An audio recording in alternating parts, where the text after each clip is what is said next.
الحمد لله رب العالمين۔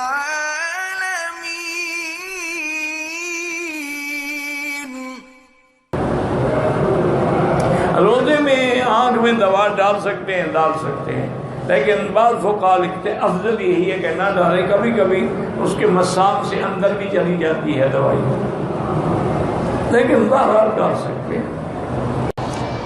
کہتے ہیں جی کہ ایک آدمی انڈیا سے آ رہا تھا روزے سے، اب ہوائی جہاز چونکہ سعودی عرب کی طرف چل رہا ہے، لازمی بات ہے کہ افطار میں دیر تو نہیں ہوگی، جلدی ہوگی، یا تو الٹا جا رہا ہوگا، وہ تو الٹا ادھر آ رہا ہے مغرب کی طرف۔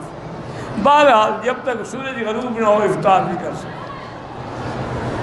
یہ بڑی بے وقوفی ہوتی ہے ایئر لائن والوں کی۔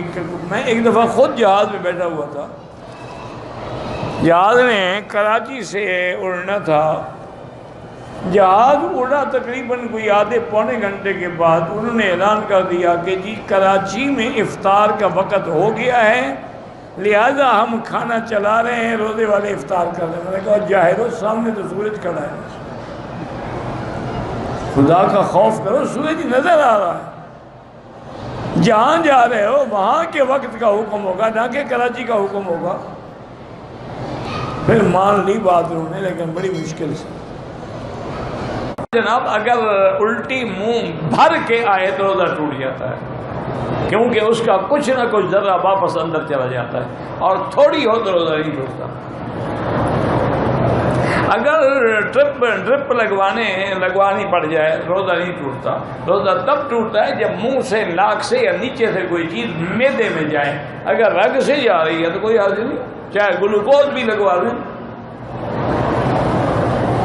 ٹیکا لگوانے سے بھی روزہ نہیں ٹوٹتا، چاہے وہ ٹیکا گوشت میں لگائیں، انٹرمسکولر ہو یا انٹروین ہو یا رگ میں لگائیں، روزہ نہیں ٹوٹتا۔ تم روزہ تو رکھو، بڑی پکی شے ہے، نہیں ٹوٹتا۔ روزے کی حالت میں اگر کسی نے مشزنی کی، روزہ قضا کرے گا، کفارہ تو نہیں ہے، توبہ بھی کرے اور روزہ بھی قضا کرے۔